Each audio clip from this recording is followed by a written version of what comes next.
I want to welcome everybody to the Daily Cheat Sheet here with Guy Goldstein again. He decided he can't get enough of us, and we can't get enough of his Australian accent. And of course, That's right. Golan Ramraz, the dude, is off for the weekend. We will see him. But I know he's very interested in the topics, and Golan is not feeling great, but he still wanted to do the show because Could I not with what's going on?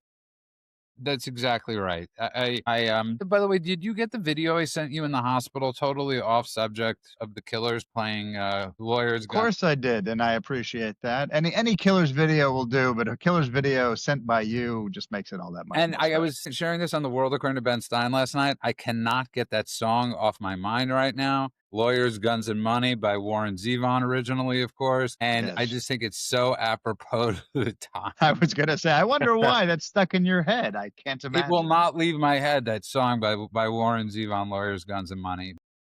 It's funny because I keep playing on a loop Rock the Casbah. Don't know why that's in my head. That, Anyway, Sure, you might like it.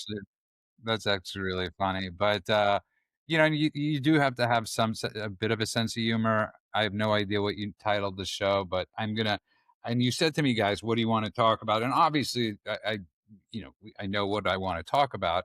well, And here, why don't I tee it up by telling you what I titled the show? what do you title the show? A generational event being covered only by X and brought to you by Starlink. Perfect. You couldn't have taken my words better to a title than that. So I appreciate that greatly. And the reason I was thinking about that is because I was calling them up this morning, go on. Everybody I know in the news business that has been following the news. And I've been saying to them, have you experienced a generational event? Because what's going on in Iran right now is an absolute generational event that started 47 years ago when Jimmy Carter, that numbnut fraud peanut farmer, told the Shah to stand down, let the mullahs and the Ayatollah in, let our embassy be taken over. And finally, there's a revolution going on. And the only reason we know about it is because of Elon Musk. That's the only reason, because we could see the videos on X brought to you by Starlink. That's it. And It's the true. fact that It's Fox true. News is not wall-to-wall coverage with this is embarrassing. I have never seen a media blackout of a generational event. Well, real quick, before we get into all of it, there is something interesting. I'm just going to point it out. Okay, so I'm going to go through just several of them, and then I want to hear Guy's take on this because I know Guy has a very specific and unique take because of a lot of different reasons he'll get into. But I went one by one, and I only did 5 of them, but I think it's worth pointing out the 5. The Guardian has a thing about the bar fire in Switzerland as their massive headline at the top. You have to scroll down quite a bit through Greenland, through Venezuela, through Russia, through Germany, through storms, until you get all the way down to where there's at least a mention of Iran. Okay. The next one, BBC. Trump says they want to own Greenland. That's a big one. Then it's Russia hits Ukraine. And then it goes on and on. And then lower down, why are there huge protests going on in Iran? Al Jazeera, Syria's army begins to attack Aleppo, and Minneapolis leaders urge transparency, and Greenland, and on. I don't even see on this page. I see Venezuela, Nigeria. IDF claims a child is killed. Blah blah blah. They got in there. Their Israelis did something, but I don't even see Iran on this page. Fox News. Trump weighs in on Minnesota ICE shooting. Scrolling down. Dems narrative challenged after DHS exposes. Trump is happy. Some masked agitator, Laura Ingraham, blah, blah, blah. You get way down here. No, dozens reported killed. You have to refresh because they did post now. You see total shutdown, dozens It's here. reportedly killed. But that's further down. Yeah, dozens it's reported 3 rows killed, down including on children. mine. 3 rows down, exactly. CNN is the only one, to their credit, that at least on the side of their homepage has a couple of things about Iran, not necessarily about what's happening with the regime, but the son of Iran's last Shah is rallying protesters. But do Iranians really want another king? That's their big Iran headline. What are they protesting? What does it mean? The supreme leader says we won't back down as anti-government protests spread. It's kind of, if you didn't know what was going on, it would sound like, God, I hope the government knows how to fight back against all these terrorists. And then a bunch of other stuff about Minneapolis and a tennis player and some singer returned Robbins back or whatever. These are the five of the biggest news sources in the world. And finding a little grain of sand about Iran is like finding a needle in a haystack. So I just wanted to make sure our No, readers thank you understood for what we putting were that. talking about. Thank you for putting that in perspective. And Guy, to his point, when I was calling people, they Mhm. were like, no, it's got to be there. So first I spoke to Mend, and he goes to Fox News. Then I speak to my friend from a different that's an editor at a website, and he's like, yeah, I don't see it anywhere. He's like literally scrolling through with me, and we're doing this not as a game, as sort of like what is going on? Are we missing the memo on something? Iran is about to fall. The mullahs and the ayatollahs are ready to fall. We know from people on X. Planes are taking off with the finance ministers, other ministers. There's Mhm. movement on the ground as far as U.S. ships, U.S. planes, supposedly. Nothing from Fox News or anything. And Guy, you brilliantly pointed out before the show that there are so many other avenues to get, even though you obviously Trey Yinks can't be reporting from the ground in Iran, but there are other avenues to get these news stories. Yeah, look, I'm baffled by this. I sort of mentioned this before the show, but we've gotten used to the 50% of the media not talking about important stories for the last 5 or 10 years. Yeah, it's a right Isn't wing it story, weird it's that a we're left just wing used to story. that by now? Donald Trump did something good, we can only find that on Fox. Donald Trump did something bad, you'll only find that on every other network. We've gotten used to that, but what's fascinating about this is the magnitude of the right. I would put the one thing I will say is that as someone who has written about Iran a lot over the last couple of years, it is always dangerous to say that this is the one because there's always a revolution in Iran and they all feel a little bit different. And so there's a certain hesitation to put your money on the board and say this is where it's going to be. Having said that, this time around, there are so many indicators that there's something massive taking place that if it continues along the trajectory that it is currently progressing down, this will be one of those moments that you will be able to tell people where you were when it happened. That's exactly right. Guy, I brought this up on the World According to Ben Stein last night. We're all pretty much of the same age. You're a little younger than us. So there was something about being proud to be an American when world events happened, even if we weren't included or they were bad events or they were good events. We stood together. I remember, when the Challenger fell and Mhm. everybody remembers where they were and all the coverage. I remember when Magic Johnson announced he had HIV, they brought the TVs into our high school classrooms. There are certain large scale events that I don't want to say brought us together. People were inquisitive about what the hell No, was going on. And Guy, there's no more being inquisitive. You know far more about this than I do, and so does Golan. I just have never. The one thing I could tell you is I've never seen a blackout like this in my life. but so I think it's also that there are very few moments in your life when you can recognize that history is taking place in real time. As you say, I may be a little bit younger, but I still remember, for example, when I found out that Princess Diana died, when I Exactly. found out that Yitzhak Rabin had been assassinated, when I found I when was in I Israel when that happened. wow, I was in I Australia, but was I in the remember army I when that remember my mother happened. breaking down and crying at Diane, but to what happened that she tears. You But know, can I give a different parallel for just a moment of and then course. hand it back to you? 1989, the Berlin Wall fell, right? Hmm. The interesting thing about the way that fell, I was many going to use that people, as an example, by the way. I'm yeah, sorry. but the reason why I think it's a good I was example is because 5. many people remember like, oh, it was so clean, everyone was talking about it, but they weren't. It was chaos. Okay, they didn't know what was happening. There were reports of unrest. There were cross reports. There was bad information, good information. People were going crazy. Because ultimately, right, came about kind of in a very strange way. It was like this East German official misspoke, and then it kind of escalated, and then it just kept going from there. So everyone was hedging and everyone was kind of uncertain. It's fluid. It's fragile. They were asking questions. It was tentative. And I remember there's like a memory that I have of a reporter as he's talking to the camera, looking off camera and going, is this real? Are people actually crossing? Like they couldn't figure out what was going on, but nobody took their eyes off the situation. That's why I think this is an You interesting knew it was parallel. special, right? You knew, guy. It's like, it's like, remember when the song, and I bring this up, when the Eagles came out with the Winds of Change, right? It captured, that song was the biggest song in the world. It captured us, and this should be one of those stories, guy, that is capturing the world. And again, maybe for my You mean the maybe for Scorpions, by the way? Is that the Wind of Yes, Change? yes, written there by the was the CIA. Scorpion. Yeah. And I was saying maybe for my generation, which is probably one generation younger than you, because I don't remember the Berlin Wall. It was probably 9/11. Like Mm. from the moment that we heard about the first plane hitting the tower, there was no moving from the television, from the computer, None. from the It's early what And we built. internet, had trying to no It's find what out what built was information. Fox going on. News. It's what built Right. Fox News, guy. Yeah, Wolf And Blitzer's whole so career.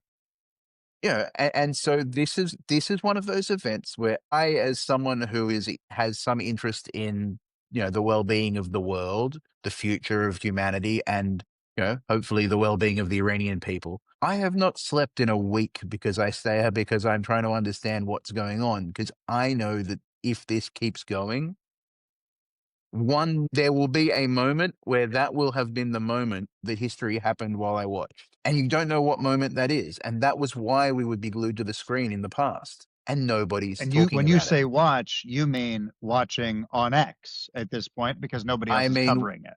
X and Telegram And are the Telegram, only exactly. two sources of information that have real information. By the way, when I say real, there is a swamp of bad information, misinformation, bots trying to put out regime narratives. It is absolute. The information sphere is absolute chaos right now.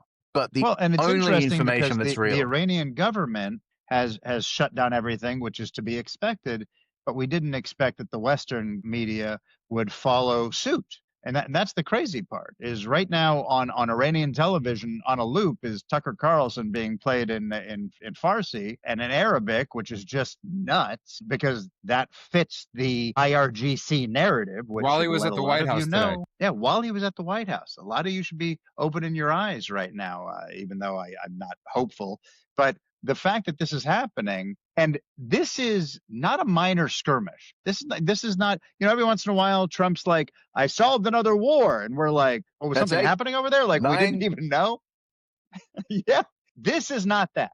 This is a seismic, world-changing event where literally the And aftershocks hit every major fault line on the planet. Right. And what Guy brought up a great point, Guy. I just want to get to you. This is one of those things where, it's like every singer in the world or every artist in the world was against Israel. Where are these, whatever you want to call them? I'm trying to not curse. humanitarians? Where are the Where are these humanitarians? right? Why is Greta Thunberg not on the first Well, flotilla Bono. to Iran Where's to Iran Bono? right now? Where's Bono? Where are all these people going? You know what? We're going to perform there the second the second you're free. U2 is going to play Iran. I mean, that was a huge, massive thing. Just so people could remember. I want them to understand that was Metallica, such a wasn't it? big, but it was everybody that in Russia. It was Billy Joel was the first that performed there. He was the first. But then you had every hair metal band going to Russia and performing there. It was a huge thing. It's like I feel like we woke up in a Twilight Zone episode, where the guy keeps on going to the same exit off the on the train next stop Willoughby or whatever that episode was, Right. and this isn't happening, Guy. And sorry that we're not letting you. You're breaking up a little bit in and out. No, that's totally okay. That's also me processing thoughts as they come. But I think one of the things that just a minor correction to what you were saying, Gulan, is the Western media didn't join the regime. The regime joined the Western media. This has been going, the blackout started, what, 48 hours ago? The proper You're internet talking about power the cuts Iranian blackout. inside Iran by the regime. Yeah. The media managed to stop talking about this a week ago already, has been silent about this for more than a week. The media has ignored the escalation. The media has ignored the fall of cities. The media has ignored the fact that millions of Iranians have come out into the streets facing up the regime that is known to be one of the more repressive regimes that currently exist. The media has ignored the police in certain cities cheering on the protesters against the regime, which is, as far as I'm aware, unprecedented in Iranian protest movements. It's almost, to an extent, the regime cutting off the internet and implementing its own blackout might be the first time that people in the Western media actually started talking about it. They may have been better off not blacking out the media and banking on the fact that no one was going to talk about it anyway. You know what? You're not wrong, That's a great because point. we don't have to pretend that this was because of confusion or because of ignorance or because of anything else. This is, look, at the end of the day, we can look at pattern recognition. All these people, all the activists, what do you call them? Humanitarians. Oh, I feel a little sick saying that.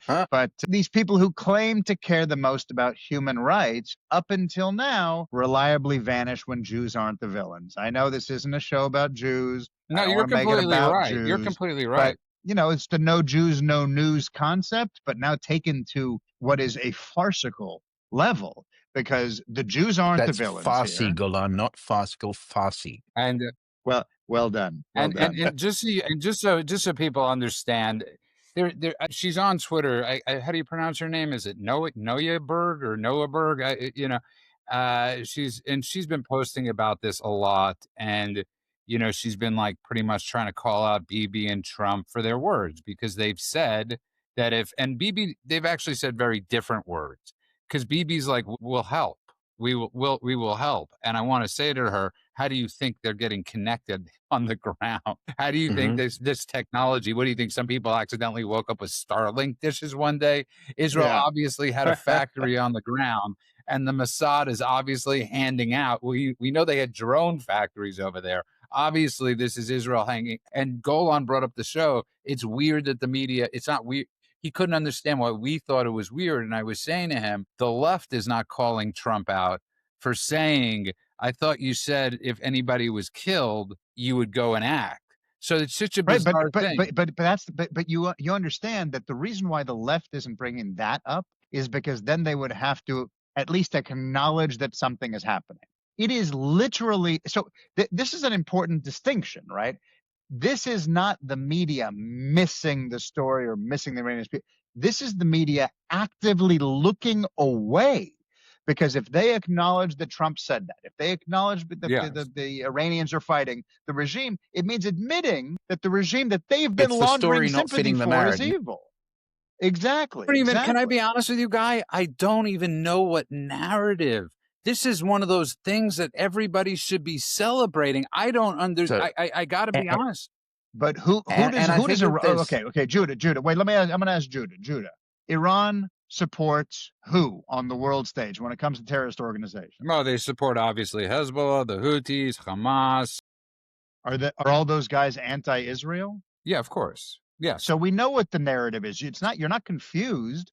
This is the so same narrative they've let been me off, pushing for a very long let me time. offer you a slightly different take on that, which is it's not a conspiracy. And I think one of the really fascinating things that happens when you start to try to unwrap some of these things or unravel some of these things is it's not a grand conspiracy. It's not that everybody has decided that they like Iran. It's that every actor or every set of actors has their own motivations. The Guardian, the BBC, and the people who are generally in bed with the Red Green Alliance do not want to sort of say a bad word about the Iranian regime, who are sort of there to some extent have become symbolic of a movement that they're affiliated with, at least. On the right, you might be finding that that the current discourse, particularly in the MAGA movement, where intervention, the question of American intervention is very much a hot issue and a divisive issue. Well, this is a question of intervention to some extent, and maybe we don't want to touch that because that's an uncomfortable conversation in the lead up to midterms. Given that if we're seen as pressuring us into intervening, then maybe that's going to make people call us neocon, warhawk, monsters, whatever it is that people get called now. So it's not necessarily that everybody agreed not to talk about it. It's that every group, for one reason or another, or somehow it seems to Yeah, be that what I'm all of saying the media is organizations what have I'm reached saying this is what consensus. you're talking about right now, Guy, what you're talking about right now and what I'm talking about are the same thing. We're talking Yes. about, for whatever reason, strategic alignment, right? If you think about, you know what, we talked about him yesterday, that we talked about a moment here, that Neville Roy Singham guy. Someone asked me, Why does this? He's a Marxist who lives in China and he has billions and his code pink. Why does he love Islam so much? Islam also has a lot of the tenets that he wants to destroy in terms of organized religion, all of that. What I said was, Bingham operates from a hard left, anti-Western, anti-liberal democratic worldview, Hmm. right? In that framework, movements and identities are evaluated by who they oppose. They're not evaluated by theology or values. Islam, and specifically political Islam, which applies here to what we're talking about with the IRGC, it positions itself against the United States and liberal democracy Hmm. and Western democracy and capitalism, Israel and secular nationalism tied to the West. That makes it useful. It doesn't make it beloved. It's not that anyone actually is cheering on political Islam. They recognize they can use it, right? It's a counter Western force. And so what we're talking about is the same thing ultimately. Whether their reason is this, that, or the other thing, it still comes down to we have a group we want to destroy, and we can either mention or not mention this, and we're going to use it in order to achieve that goal. Which explains the first half of it, which is why one side isn't talking about it. But then the question is, why is the other side not talking about it? And I think that's where, Other than again, Lindsey that's Graham. Guy, you raised a good point, and I'm gonna because I've been thinking a lot about this. You raised a really good point that it just needs to be expanded on just a little bit because this is something I think about a lot, and I've discussed this on the show. We've made a lot of mistakes. We've discussed this as a country. We've made a lot of mistakes. As my friend on the World, according to Ben Stein, pointed out last night, the mistake we won the Iraq War. It was the after that we lost. That was the uh mistake with the Iraq War. It was the after, and it's like I don't know if you're familiar with the expression the yips. It's usually they use it in sports guy. It's like when a second baseman like or a pitcher almost flinches and they forget how to throw. There have been players that have mm, literally lost their careers because it's in their head. Like the catcher can't throw to the pitcher, can't throw to second base. It's called the yips, or with the golf swing.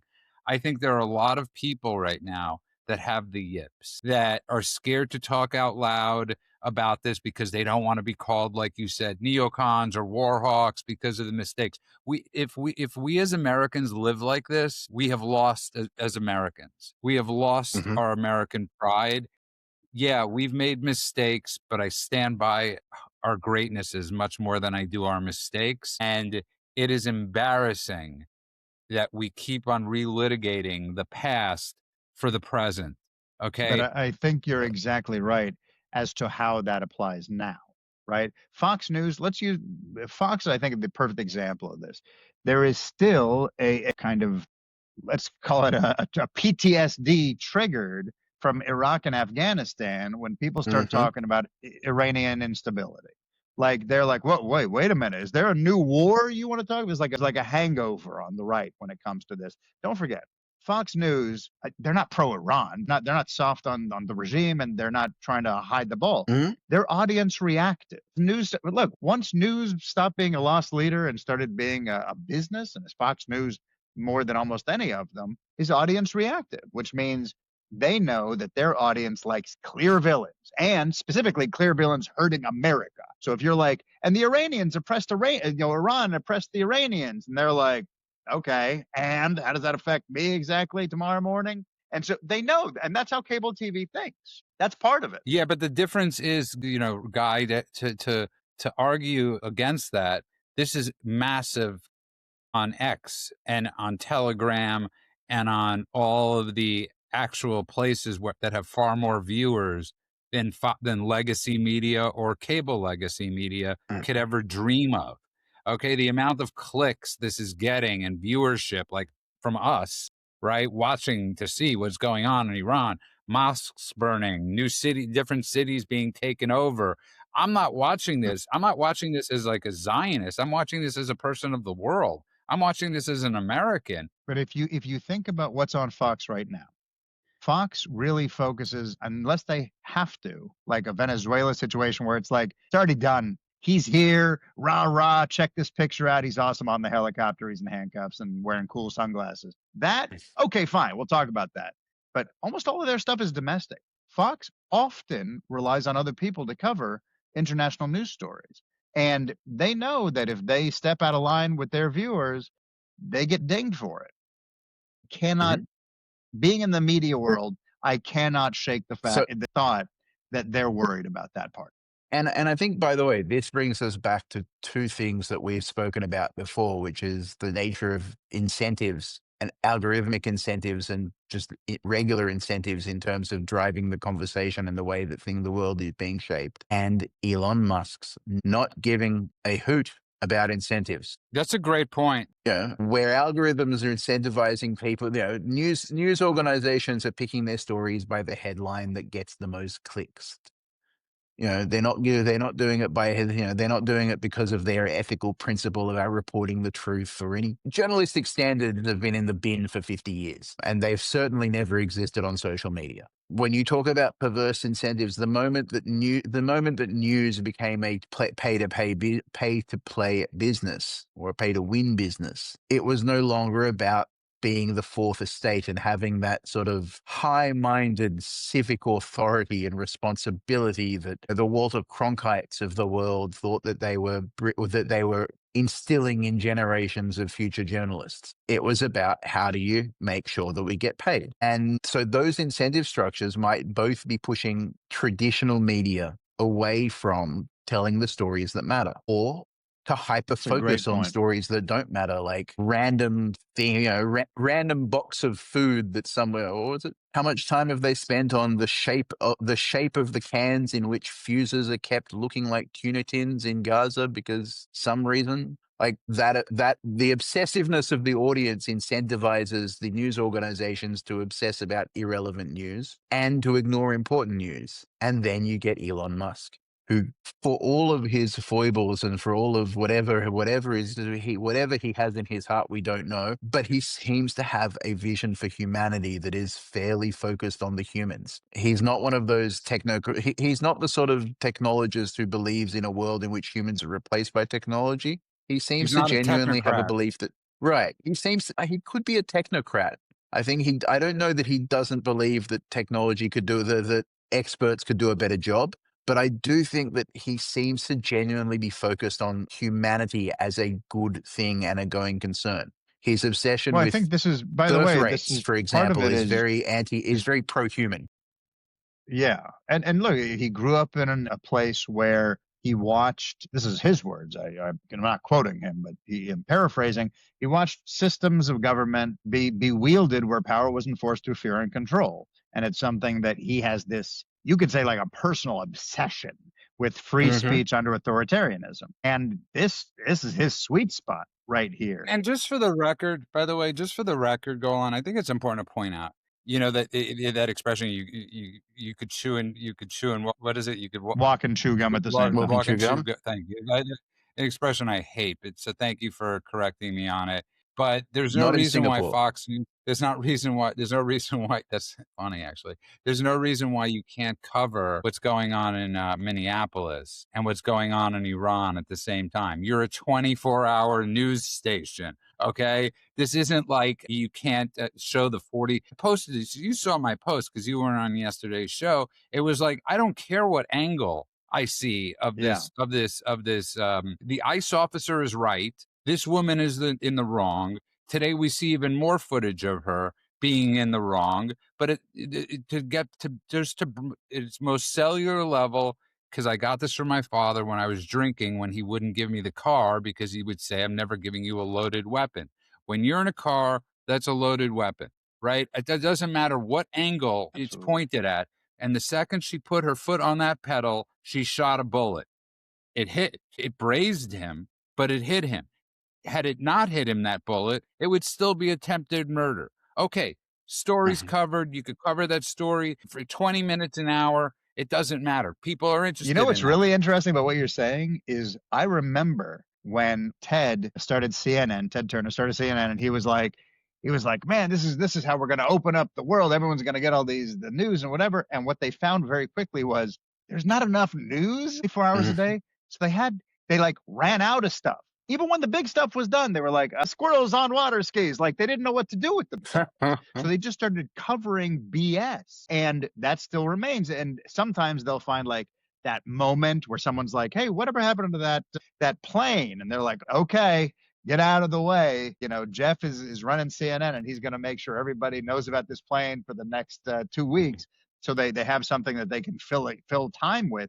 But if they're being honest, they can go ahead and cover every news story that exists and still get to Iran, even if it was later in the show. They're just skipping it. That's my point. That's my point. Yes, Is like, yes, we have these incredibly. I mean, I want you to think about this guy. I'll never forget, because I've been fascinated by the Malaysia plane, because that's just because I'm fascinated that's by. the one I'm talking about. Yep. That's I'm just Hmm. fascinated by anybody that knows me, by airplane crashes. I'm addicted to that show, Mayday Disasters. That's on the Smithsonian Channel and Amazon Prime. Absolutely addicted to it.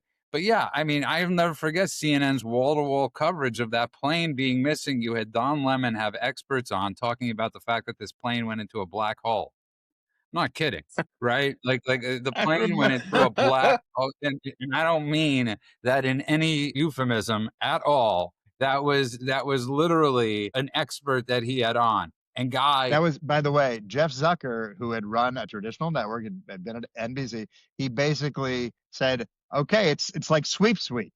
We don't take the coverage. We don't take our foot off the gas for this coverage because it's getting ratings." So when they had nothing to talk about, they were like UFOs. They just didn't know what else to do. it didn't matter. So guy, but getting back to this, there's plenty of time, and there's plenty of, you Hmm. look at, even when you look at the news, newspaper legacy, it's a crinkle. It's like, even there, it's like the fifth row down. And I don't get this for the life of me. I get Golan's point. If it doesn't have the Jews in it, or it doesn't, I mean, do the Jews need to send like jets in order for this story to get coverage? Later. Is the We'll only get there. way for the Iranian people to get covered is if Israel decides to send their military in? The Israel doesn't even need to take a shot. Okay. You know what? Attention Israel, attention Mossad. The only way for this Iranian revolution to actually exist is if you get involved. Just fly your planes. Don't even fly them to Iran. Just make it like they're taking off in the middle of the night. Okay.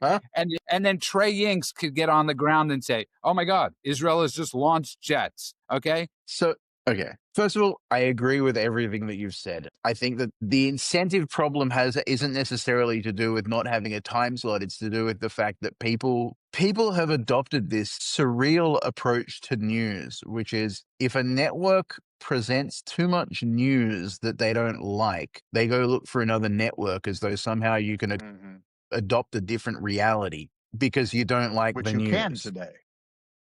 Which you can until the real reality comes back to slap you in the face. Yeah, but if you know anything about social media, you can live in that unreality for the rest of your life. Until it comes back to slap you in the face. And I think that's one of the hard truths that listen, the American economy under Biden was one of those slaps in the face. The effect of the economic shutdown during COVID is one of those slaps in the face. You can only exist in the illusionary bubbles that social media and academics create until reality comes to claim the bill. And what you see is the bill in the case of traditional media is that they keep trying to make smaller and smaller audiences happy with the news that they say. And now everybody knows something's happened. We go to X. X didn't kill traditional media. Traditional media committed suicide, and X was the beneficiary because traditional media kept trying to convince smaller and smaller audiences that we promise we won't tell you anything you don't want to hear. Donald Trump has never said Yeah. anything bad. And Joe Biden was definitely not dead. Like that approach You're killed not media. wrong. You're not wrong in that you're talking about the lack of trust that people had in media. COVID had a big hand in that as well. But I think that it's even more because when you go to social media, forget which one, but when you go to social media, you're still going to see when your algorithm laps your groin region for you, you're still going to see the stories that you want to see the way you want to see them. Right now, I have friends who told me that on their X account, they're seeing news stories about Iran. And I said, well, what do they say? Now, these are people who are, these are not people that agree with me on things. Okay. And what do they say? And they're telling me, here's why you're wrong, because the news story that I'm reading calls the protesters vandals and saboteurs and says the Mhm. US is instigating all of this and making it all happen. And then you go to the Guardian and you see that exact language being parroted. And so it's not that you run to one place to the other. The only difference is on X, it's not about neutrality and it's not about anything else. It's just about being open. So everything is there, which is goes back to that news and noise thing that Judah was talking about. But it happens to mean that if you understand how to sift through it, you can get some reality. Right. And they're also echo chambers. And you need to curate your echo chambers to get enough noise from both sides or from all sides to have a decent picture of the world. But going back to the mainstream media, and by the way, I think beyond the media itself, it's worth actually taking a moment to talk about updates on what's happened in Iran itself, because there have been dramatic updates and people are missing it. And I wish more people were glued to their televisions with this, or phones. Be glued to your phone. The television won't help you. But the one last thing I'll say about the mainstream media is they still have there's still the halo effect of the mainstream publications, which gives people who aren't constantly engage with these subjects the impression that if it's not in the New York Times, Wall Street Journal, CNN, Fox News, if it's not in any of those pages, then it's Such a not great point. really important. Such a Right. great They Right. point. still, and so the fact that they're not covering it for whatever reason diminishes the event in the mind of people. Just like, and by the way, the importance of these issues from the perspective of people outside of expert circles that know what's going on in these countries on normal days comes from what they're being told about it. Israel was the most important war in the history of all of mankind because the media said so. Ukraine was somewhat important and worth backing, but not worth sending people to die for unless they're Ukrainian because the media said so. Tigray didn't matter because the media said so. Right. During the time that Israel was at war with Gaza, 50,000 people died in a war in Tigray, and nobody even knows what Tigray is because nobody talked about it. And so, when the Spanish communists are in the street revolting revolting and trying to overthrow the government, the media is all there. They're mostly peaceful protesters, and look at the brave people staring down the brutal police. Or in America, when whatever mostly peaceful protesters would stare down the masked ICE agents.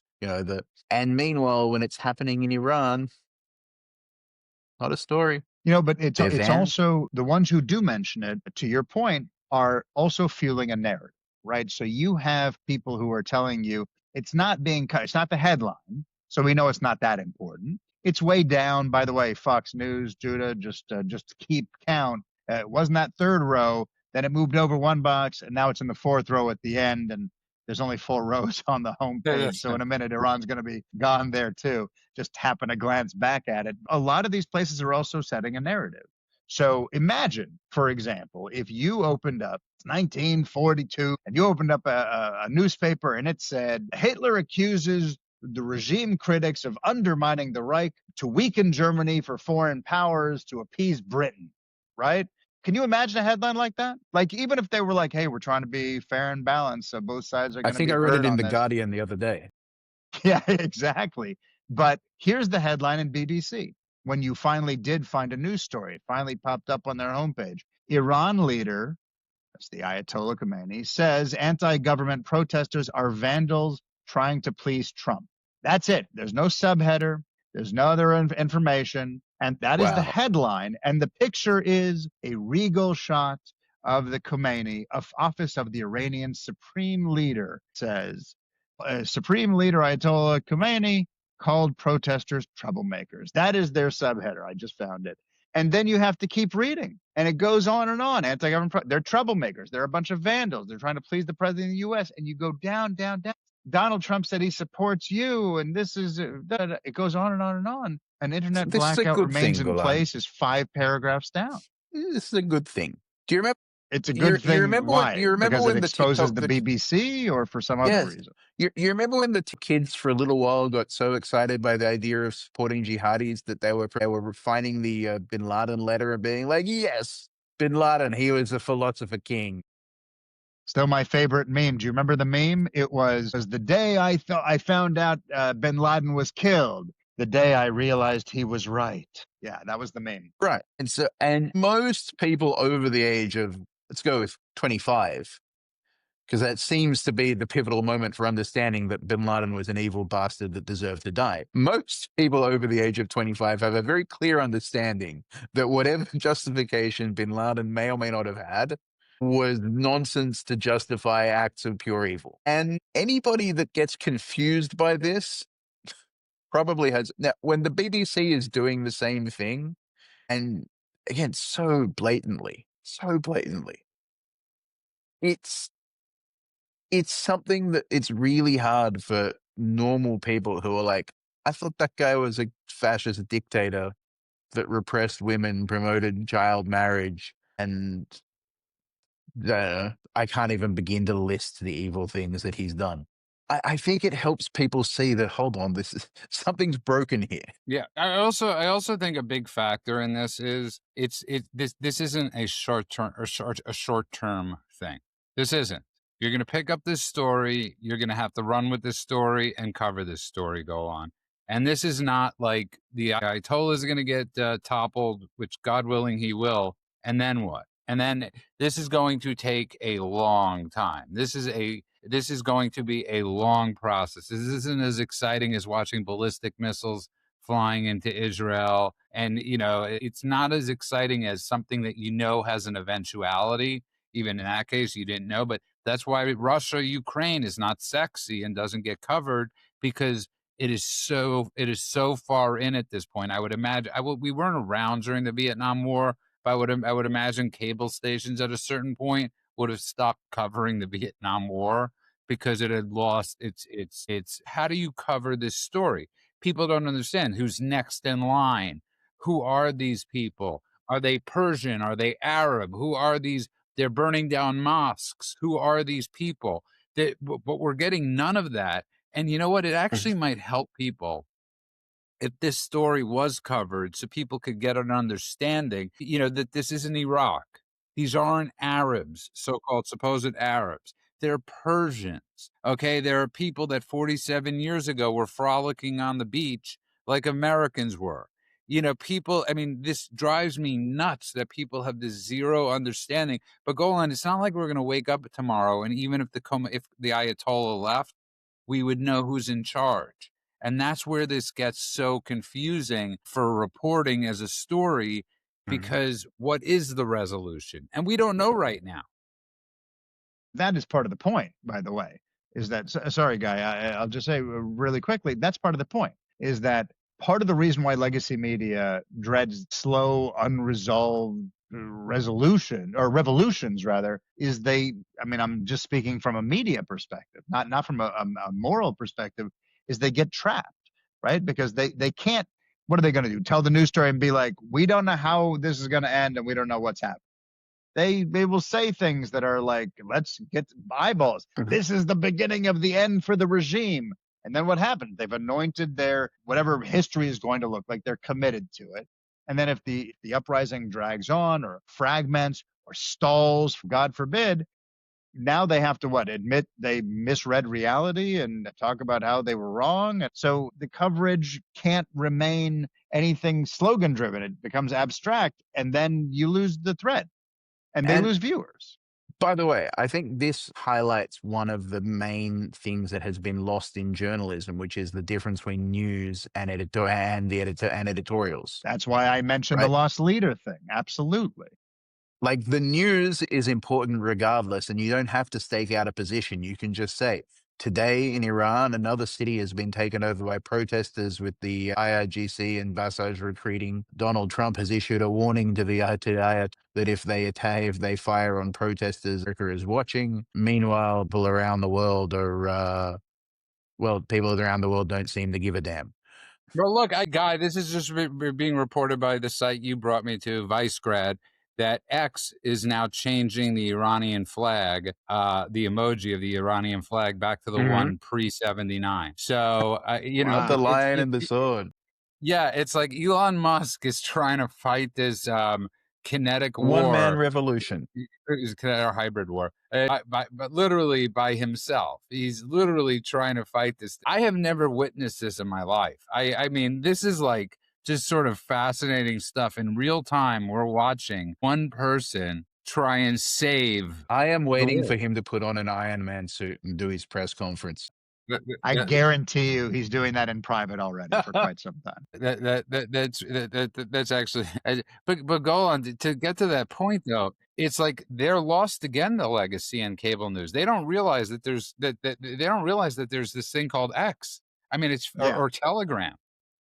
Well, Guy has nailed it, right? The etymology of the word news was just new. It was newness. What is happening? What is new out there? It's not. There's no acronym. I know people think it means like northeast, west, south, or something.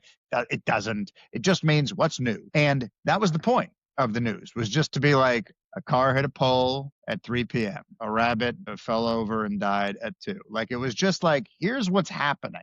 It was like plot without character, right? To use screenwriting terms. And you didn't have to have an opinion on it. You didn't have to do anything except for report it, which is why they're called reporters. And therefore, right now, they could easily leave out the narrative and just say, here is what's happening. They can talk about this city has fallen to the protesters. They can talk about how the government officials in the second largest city in Iran have holed themselves up in government buildings while protesters have taken over the rest of the city. Like they can just talk about that, because even that is seismic, without having to go into the rest of it, explaining what's happening, where it's happening, what the No, that's what I was context is, saying and before. that's that. That's what I was saying before. It doesn't. We don't need to be the ending. The ending is a long time away. We But that's wouldn't not how mind. news works Right. anymore. News has to But tease you.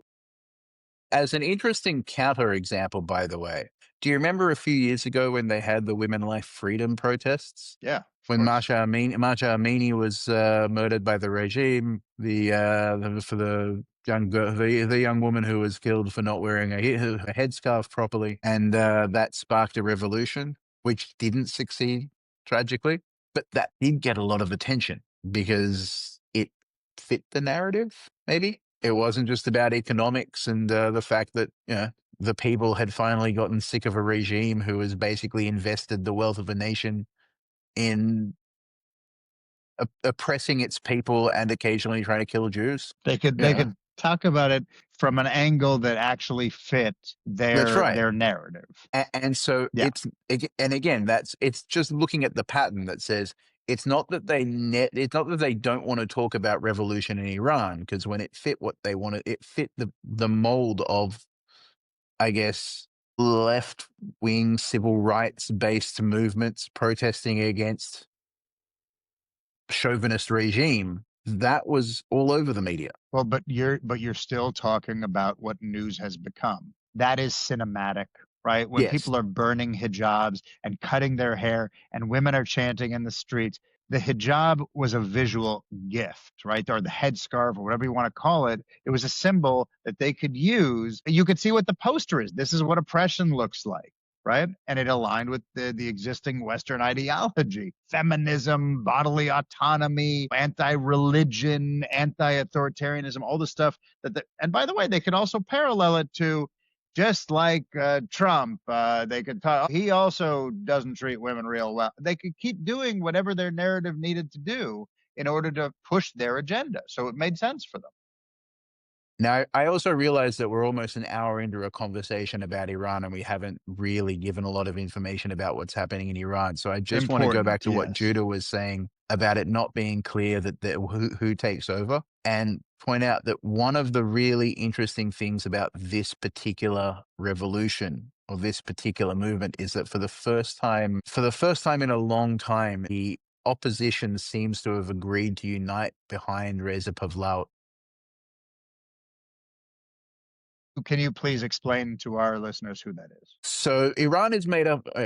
Quick summary of Iran. Iran's made up of lots of different groups of people who have lots of different beliefs. It's a very, very diverse society, and not all of the different segments of society always got along. But it once had a monarchy under the Shah, and that monarchy was overthrown by the Islamic regime. Reza Pahlavi is the son or the heir of the last Shah.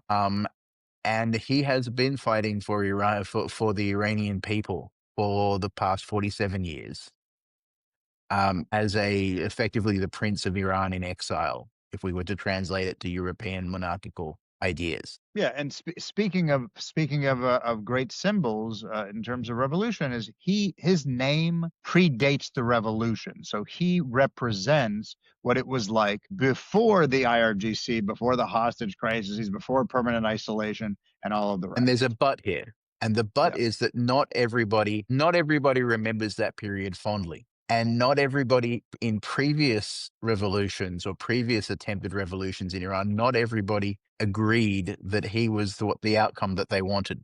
And what seems to be happening in this particular effort is that there does seem to be a fairly broad consensus, that people are out there saying Javid Shah. People are out there calling for Reza Pahlavi to step in as a leader of a unified opposition. And that's new. And that's really significant because that means that they do have an alternative in mind. That doesn't mean that that's what's going to happen. It doesn't mean that's where things are going, but it also presents to the rest of the world a way of looking at this situation because you see who the Ayatollah is. The Ayatollah can be summed up as death to America, death to Israel. Look at my beard.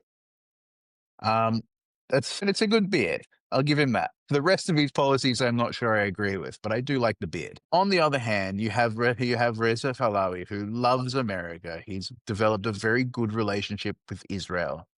He wants to bring Iran back into this American sphere of influence. Geopolitically, that would be massive. Geopolitically, Iran shifting back into the American sphere of influence would cut the second leg out from under the BRICS concept. Well, The first one let's being also be Venezuela. clear. Yeah, let's also be clear though that Iran used to be an ally. Iran used to be a country that was in line with the West, and I will admit that having now, as Guy has, having studied this particular topic, having been in touch with people in both on the ground in Iran and also within Reza's inner circle, we do know that there was a long time that people were rejecting the idea. Sometimes rejecting him, but not necessarily. Sometimes they were rejecting the idea of going backwards. They were like, hey, you know what? This will work itself out. And I talked to enough Persians or Iranians that said this. They were hoping that after a while, maybe the Ayatollah would die, or a reform would happen, or moderation would happen, or the next election would do it, or the next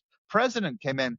And hope delays reckoning, right? And if you think about the number of times they went through this, these protest cycles, and this is why we don't ever say this is the done deal.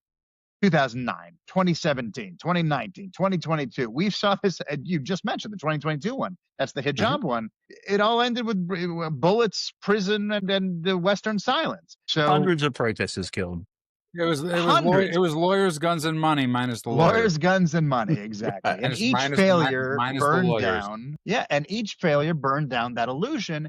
And eventually you get to a point where now I have friends of mine who have said every time this isn't going to happen. It's like, no, that everyone's talking about the headscarf. Dude, it's not going to happen. This is the first time that at least the people in my sphere are saying this is it. Now, again, I'm not making a determination. They are, but the fact that they feel that sure means they're going to pivot to Reza because he is something that is representative of at least not this before this. Well said, both of you. And I just, obviously, we spent a lot of time on this, and I don't mind the fact that we spent a lot of time on this. I think that somebody needs to. One person gets something out of this, great. If 1,000 people get something out of this, great. If more get out of it, that's great. This is something I believe that really needs to be spoken about. I want anybody that's the younger generation to understand what's going on, that this just isn't a blip. This is a seismic event that we are witnessing and that we are watching. And I was thinking before, to bring this local, obviously in our country, people, want the Somalis out. They're scared to death of the Islamic invasion, not as much as they should be. But if anybody has issues with Islam and doesn't have an issue with Iran falling, and pays no attention to this, I never want to hear you talk again. I have zero interest in your perspective on anything. I don't want to hear you talking again. Guy, I see you wanting to chime in, So I was unless you're going to just say nodding. just three quick reasons why it's very relevant to you if you're in America. Number one, if the regime doesn't fall and continues with its policies, there is I wrote a paper on this recently in a white paper on Middle East Forum about this recently. That their water management policies and their energy policies are likely to lead to a much larger refugee crisis than what Syria did. So Syria produced about 6 million refugees. Venezuela produced 8. The prediction for Iran, if they continue their policies, is somewhere between 10 and 15 million refugees just because of a water crisis. If people in America are worried about refugee problems, the only way to avoid future refugee problems is to avoid countries collapsing. And that sometimes means you have to fix things over there in order to make America work. The second thing is that, again, we don't talk about BRICS often enough, but there is an alliance of people who have allied against the American-led world order, who are trying to create an alternative world order that essentially would undermine America's economic primacy. That's very bad for America, especially if you like strong American dollars and infinite American debt. We would all prefer less American debt, by the way, but that's a conversation for a different episode. They cut it in half. They cut down the debt limit. So you give them some credit. Absolutely. But we'll get to debt. We'll do debt on a different day. But more importantly, American-led economic world orders need to understand are currently being threatened by BRICS. Iran switching sides would be a huge boon to Team America and very bad for Team China and Russia. That's the second. That's the second reason it matters. I've been saying that 100%. You're 100% correct. It can be 100%. explained simply like this: a good Iran means a hurt Russia and a hurt China. There's Num- the fact that yeah. And number three is that if Iran were to have were to complete the revolution and the vision that Reza Pahlavi's been putting forward is what comes to pass, Iran is a country with a massive amount of human capital. The people of Iran are brilliant, and a massive amount of natural resource and a willingness to do business with America, right? And again, if we're putting America first, it is a massive market that has huge investment opportunities for long-term financial gain, right? So it matters if you care about America's politics. It matters if you care about America's internal politics.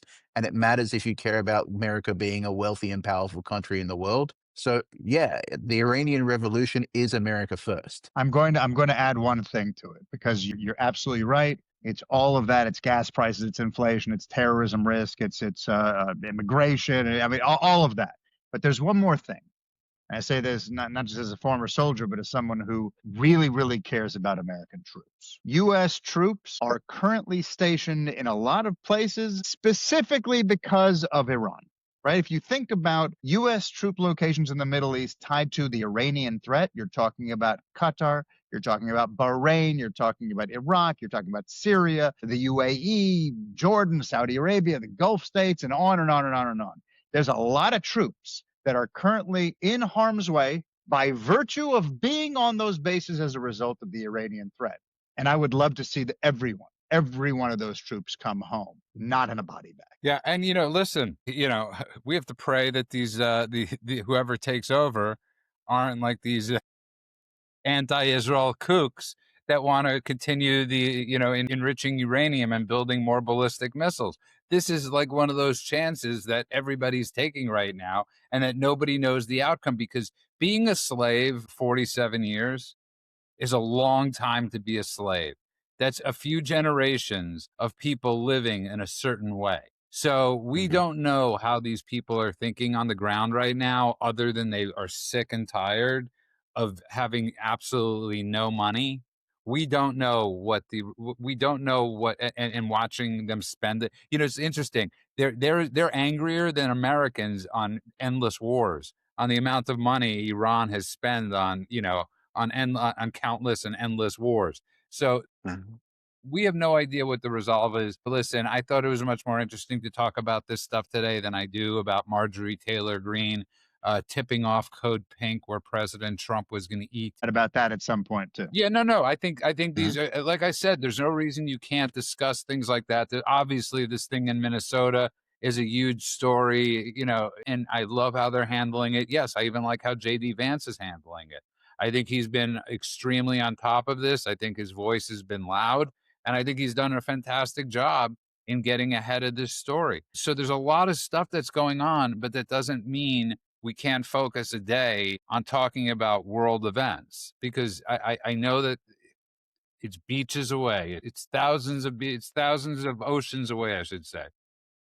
But there is a lot of evidence, and then I know we got to wrap up, but there is a lot of evidence that the IRGC spent that half century you're talking about trying to beat anti-Western, anti-Israel ideology into the population, and they did that everywhere: mosques, schools, prisons, TV, whatever.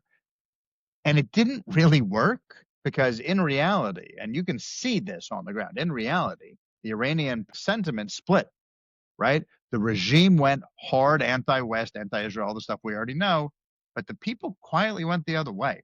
And the gap has widened more and more over that 50-year period. So it's kind of interesting when you look at the ordinary Iranian, they're still, even after all this time under the Khomeini's rule or the Ayatollah's rule, they're still, urban and educated, and they don't see the West as an enemy. So I'm feeling optimistic is my point. I want to end on that note of optimism. Not that So anyone else can't comment as well, but I want to end for me on that note of optimism because I have been seeing that on the ground with people that actually speak to. So I want to, if I may, I want to add one important point that Judah, you actually brought this up earlier, but I'm going to circle back to it and put a spotlight on it. There are some people who have been doing incredible work on this issue, not just now, but over the past several years. Visegrad Tour on Twitter is doing incredible work, doing real news in a very professional way for a social media based news network. And Emily Schrader has been doing incredible work for many years following what's been going on in Iran, and has been at times almost a lone voice speaking to the Western world on behalf of the Iranian people. She recently published an interview she did with Reza Pahlavi, which was really good. But she's also, those two accounts, if you follow them, do give you a lot of information about what's going on, what's important, and some decent analysis along the way. And I'll give her a lot of credit. She comes from a liberal center left background, but firmly pro-Israel, firmly anti-Hamas, anti-IRGC, anti-Islamist authoritarianism, and she doesn't care what the progressive crowd has tried to push her, and they have tried to push her. She has not caved. So she's someone who is really interesting to listen to, that isn't necessarily aligned with everything that you might think, but definitely is a smart voice Okay, and that knows a lot about the topic. I just want to end on that because I think that's a really important point, is that we don't all have to agree on every single thing. Okay. Mm. There's no rule in America that I know of that we all have to agree 100% with every move people make. Okay. I don't, we might socially be different on certain things. We might think differently on a whole slew of things. But at the end of the day, there are certain moral things. There are certain, there are moral truths. I don't care if people want to say that that's not the case. There are. One of them being that, one of them being there is evil in the world. And when we witness that evil, we're America, and we're here to try to destroy that evil as best we can. When we see women being beheaded, gay people being thrown off buildings, these are things that are going on in these countries. We might want to close our eyes and shut our eyes and say, well, it's not as important as Marjorie Taylor Greene, telling Code Pink, or the thing in Minnesota, which is obviously horrible, and we're as pro ICE as possibly could be. This is so much bigger. This is so much bigger. This event that's going on right now. If it could work out, we're on the right side. If you're on the wrong Mhm. side of this, you are the biggest douchebag that has ever lived. And I never want to hear you complain about the amount of Muslims that we have in our country. Shut the hell up. Okay. Where do you think they're coming from? Okay. Where do you think they're coming from? Why do you think President Trump has to, shoot down Houthi boats? Who's paying for those Houthi boats? Iran. I'm tired. So I don't want to hear anything about your anti-Islam stance unless you're pro-Iran and pro the chance that it could be free. That's Guy. I see you shaking your head. I was just going to say, don't be on the bench. The time of the silent majority is over. Mm, you have to be out there, dude. You have to get out there and take a side. Even if Yeah, you're not out there somebody. talking about this every day, pick a side. Cheer for them, pray for them, believe in them. This is something Judah talks about a lot, right? If you can't open your mouth and speak truth to power, and you can't talk about what's really going on, and you can't pick the right side of history and shout it into the wind, even if you're standing alone when you do it, then what good are you? Yeah, my friend You Ben, talk about it a lot, my Judah. a different friend Ben told me to stop. I stopped saying this. It's not about being on the right side of history; it's being on the right side. It's much more simplistic to me now. It's just being on the right side. And, it's okay that we look back on the mistakes that we made. I don't have a problem with questioning, things I say or, people I voted for or any of that stuff. It's okay. We don't have to think monolithically. And we're all hypocrites at certain points. We are. Mhm. There's no way around looking at that. We're hypocrites, and there's nothing wrong with that. There's nothing wrong with looking, with being a flip flopper sometimes or any of that stuff. But man, I'm witnessing what's going on now go on, and I'm excited for these people, and I want to remind people that when this first revolution started, it was all over TV. This was all, and I wasn't, somebody was telling me this was all over. Obviously, the embassy being captured, all of that stuff was it was nonstop on the news.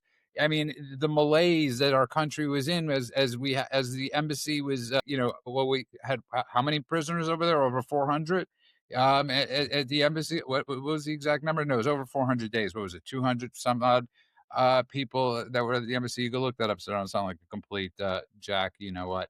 But that wasn't that wouldn't leave the news, and that this isn't even on the news.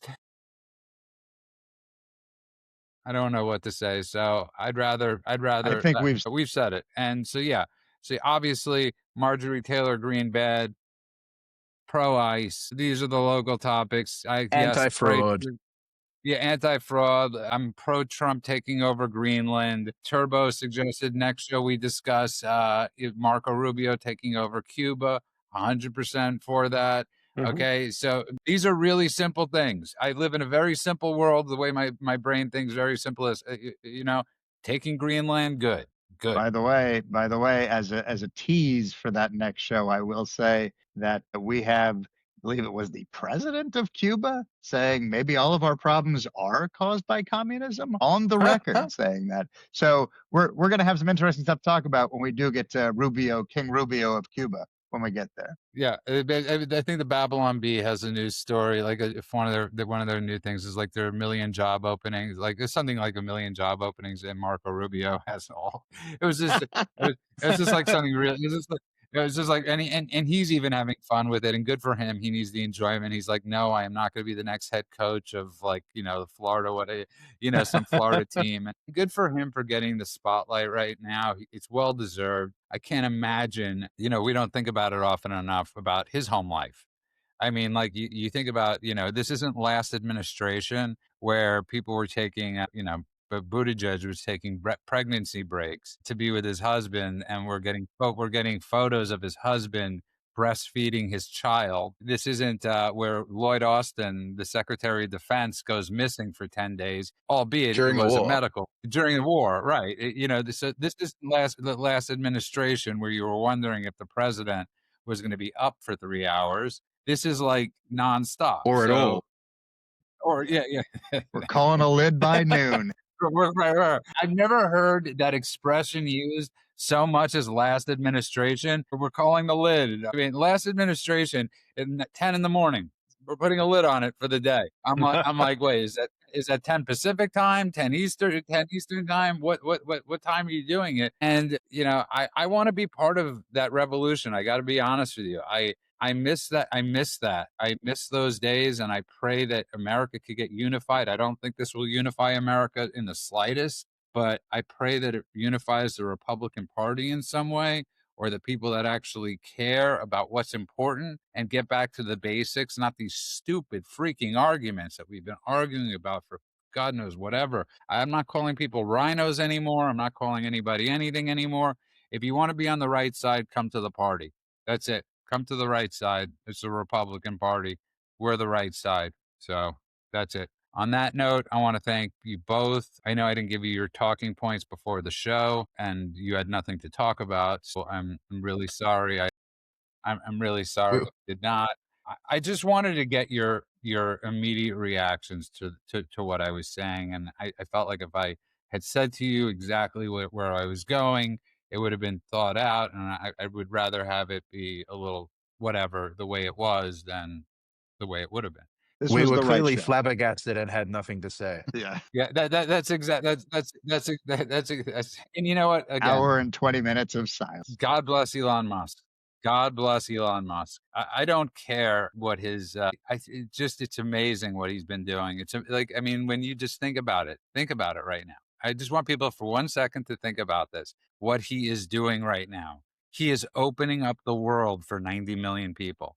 That is beautiful. What a beautiful thing. And we know that number because of Tucker Carlson. What would you say that pop was from? Yeah. Pop quiz, Pop hot quiz, hot shot from shot. Speed. Right, that was like his pop quiz hot shot, to Tucker Carlson. Well, thanks for the pop quiz. We know there are 90 million people, Yeah. Finally, and Tucker had something useful to do. yeah, he did. That was like the And best info. Sorry, guy. and God bless those people at home. May they all come home safely and overthrow the regime. Exactly, Inshallah. and God bless President Trump. Really, truly, God bless President Trump, a generational figure. And on that note, as we're going to be done with the show, Golan and I will work on posts together. I'll walk my dog, and that's the life we get to live because people paid the ultimate sacrifice for us to live like this. And people are going to be paying the ultimate sacrifice in Iran right now to live like that for the dream of living how they lived pre 1979. So God bless those people. I want to thank everybody that listens and follows and likes. You can find us all over, but you can find us at thedailycheatsheet.com. I want to wish everybody a good morning, afternoon, and night world, wherever you are. God bless you all.